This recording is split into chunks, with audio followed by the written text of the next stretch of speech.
then we're going to give out maps.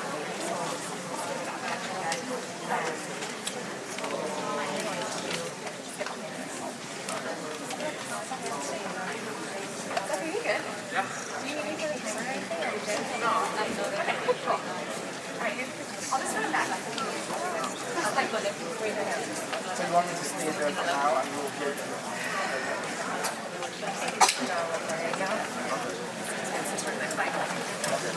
And I can get this here. Perfect. Would you like to finish your next meeting and a comment card? Hi. Nice to meet you. Thank you. Finish your next meeting and a comment card. Thank you. Information about the next meeting. Information about the next meeting and a comment card.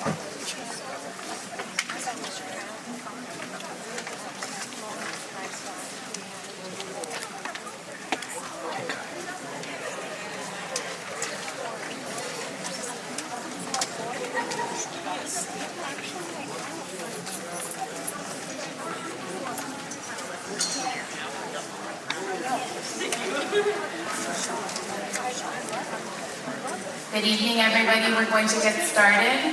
My name is Consuelo Hernandez. I'm the Director of the Office of Supportive Housing. Thank you for joining us here this evening for community meeting number 3. Next slide, please. A quick overview of the agenda. First of all, thank you for all of your emails, your feedback, and your input. We've designed tonight's meeting in response to your requests. We will be doing a very quick presentation, and then the balance of the time we will be doing a Q&A. We'll be answering questions live, and we'll be inviting a few other panelists to come up. And then we'll have some closing remarks and next steps. When you walked in, you should have received a comment card. By a show of hands, how many of you were here last week for community meeting number 2? Great. Very similar to last week, the comment card is intended to provide you an opportunity to share your comments, your thoughts, concerns. We have scanned all of your comments. We will be producing a community engagement report, and each of those comments will be included in that report. We have redacted your addresses for the purpose of that report. It is not published, but it is a document that we intend to give the City Council and the Board of Supervisors. Sure, sir. Well, just give us a second. You do not need a comment card to speak. When we do the Q&A, you'll be asked to come forward. The other thing you should have received is, again, in response to the concerns raised by the community that aren't able to attend meetings in person, we will be holding meeting number 4 via Zoom. There's copies of this document with the details. Also, how many of you have signed up or emailed us to sign up for updates or looked at our website? We recommend that you look at this county website for the project. All this information is on there. Next slide, please. Next slide. And with that, I'm going to ask Pastor Caravallo to come up and say a few words before we get started. Pastor?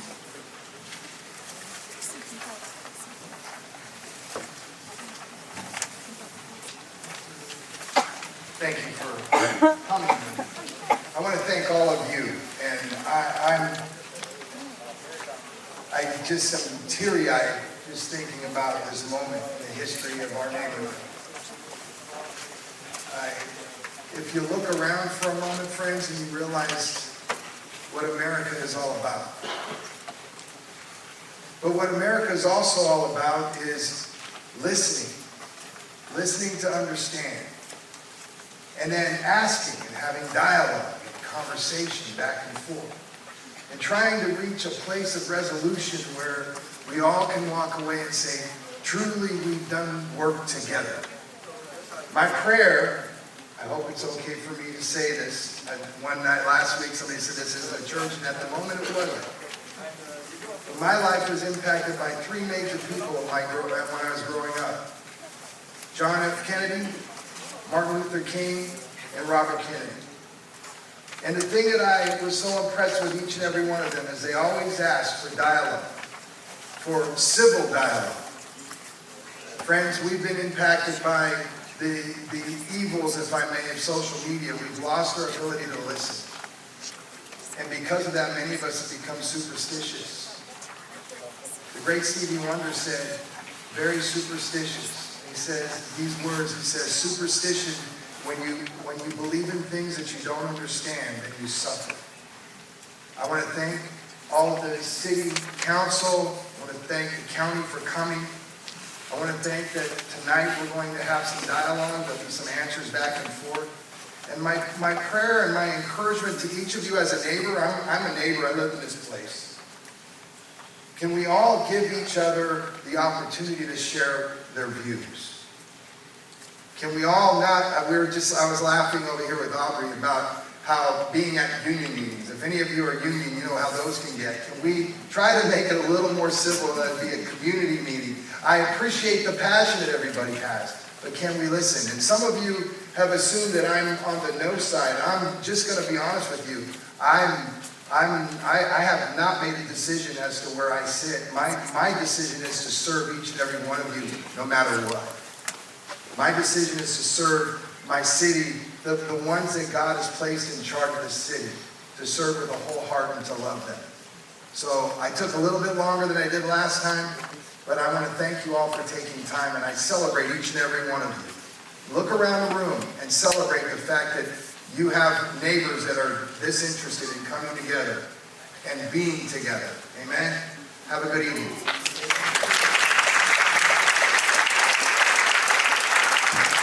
Pastor. A few housekeeping for those of you that were not here last week.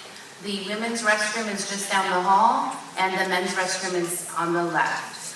For those of you that are holding up signs, please be mindful that there are people behind you and you may be blocking their view, particularly when we're trying to provide a presentation and an update and make sure that everybody can see. A few ground rules for tonight. Again, Pastor, thank you so much for your allowing us to use the facility. Thank you to Mission City Church. As the pastor mentioned, please be respectful of others and their unique opinions. We are listening. This is part of the community engagement, is to hear your voices and document them so that we can share them with our elected officials. And be patient with the community engagement process. Next slide. This evening, your hosts are Life Moves, the Sobrado Philanthropies, representatives from the City of Santa Clara and the County of Santa Clara. We do have Chief Derek Rush in the audience, and we also have Councilmember Hardy and Councilmember Jane sitting up here, as well as staff from the Life Moves organization. Thank you, Heather. And sprinkled throughout the room are staff from the Office of Supportive Housing and staff from the city's Housing, Community and Development Department up front. Next slide. This evening, again, we are proposing to provide real-time answers to your questions based on the feedback you shared last week. We want to create a space to listen to the community and allow others to share their piece. We will be documenting the public comments so that they can be shared with our elected officials. Next slide. We'll go through very quickly the background section. Next slide. For those of you that were not here and have asked about how we started and kicked off the engagement. This shows a very brief table starting from January when the City Council held a study session, and we requested that they ask us whether they wanted us to explore this property. They said, well, we don't know. Let's go out to the community first and see what they have to say. And we've held 2 community meetings. The first was via Zoom, and then this is our second in person. We have also made a commitment to host Community Forum number 4, and as I mentioned earlier, because of the feedback you all have provided and those that are not here with us today, that we'd like to do that via Zoom. Next slide. One more. This is all going to be posted on the website, and I apologize, I forgot to remind you that this meeting is being recorded. We also have members of the public that are using their own equipment to record the meeting. As we mentioned last time, there's 7 general areas of concern that we've heard from the community. This is not, I'm not going to go through everything, just to highlight the areas of concern, and then we have some responses on the actual PowerPoint. When I'm done, then you get to ask your questions, come up here, and others can answer besides myself. So the first area of concern is the approval process. Is this a done deal? Do we have a vote? Has a decision been made? How can I remain informed? How can I express my concerns? Area 2 is site selection. Why here? I want to help people, but this is not the appropriate site. Did you think about the children? Did you think about the proximity to schools? Area number 3, safety and security. How will safety be addressed within the site? How will you ensure safety of the neighborhood? This site is going to attract more homeless people to our neighborhood. Area number 4, impacts on real estate values. The temporary shelter operation will negatively impact the value of my property. I have worked very hard to buy my property, and I fear that this project will lower that value. And these comments were taken from things that you all have emailed us or items that you added in the Q&A from the first meeting. They're not editorialized. Next slide, please. Area number 5 is information on similar sites. You asked us, show me another neighborhood where you have put this type of use next to residential uses, schools, and parks. You asked us to provide you for data that shows the impacts of these projects. I visited a site and it did not seem like it was being used. Area number 6, parking impacts. What measures will be taken to ensure there is sufficient parking on site? Currently, the church next door uses the county's property for overflow. What will they do now? Area number 7, site operation and monitoring. Low barrier entry will result in a high needs population. Who is responsible for paying for services? If the project is built and there is an issue, who would I call? Will you consider housing families and children at the property? What about seniors? This is everything we've heard from you at these meetings and via email. Next slide, please. Thank you. So you've asked, is this a done deal? What is the approval process? And you asked us last time to give you a bit more detail. So on April 25th, the Santa Clara City Council will host a public hearing. The following is a brief summary of the actions the City Council would consider. First is direction on what design and operational requirements, if any, should be incorporated into the project. Determine how much funding the city can provide to support the capital and operational needs of the proposed project. Vote whether or not the city will co-sponsor a home key application with Life Moves. And authorize a delegation of authority, authorizing the city manager to negotiate an MOU memorializing roles and responsibilities. This list is not exhaustive. These are just the typical things that a city council needs to consider when one of these projects is being proposed in their community. Next slide.